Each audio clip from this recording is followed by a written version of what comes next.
everyone, thank you for reading my article this month. As many of you know, I'm Sal's second shooter, and I'm here to give you 3 tips on how to become a better second shooter. First things first, it's about understanding your role on a wedding day. So, example, when Sal and I roll into the hotel room, first thing is bride prep or groom prep.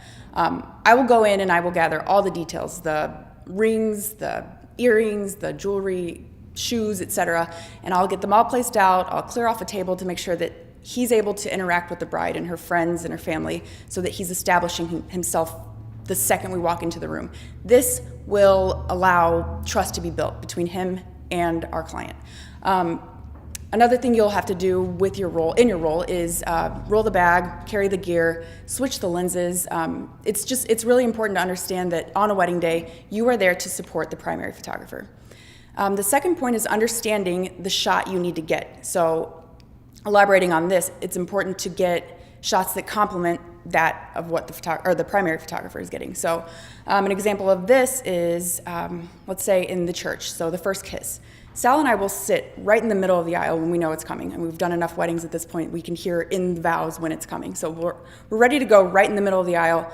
I've got the 1635 because I'm designated on the wide shot. He's got a 7200, so he can pop off the tight in the middle, and then I have the wide. This is important because it's about album sales. So when they come to see their pictures and they start placing them within their album, they've got 3-4 different perspectives of one shot to choose from.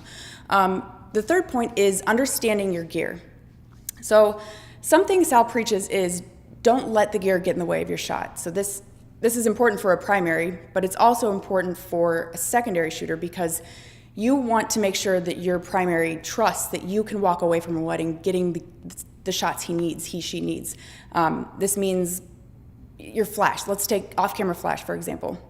Sal and I, he'll see a shot, he'll tell me, let's do off-camera flash. I want this big dramatic shot. So I'll get the gear set up. He is posing the bride and groom. He's making sure that they're ready to go. I'm doing my job, making sure the lighting's ready to go. It's important that you understand where you need to stand as well, because you don't want to hold the flash in a way that'll create shadows across their face or a shadow on one of their bodies.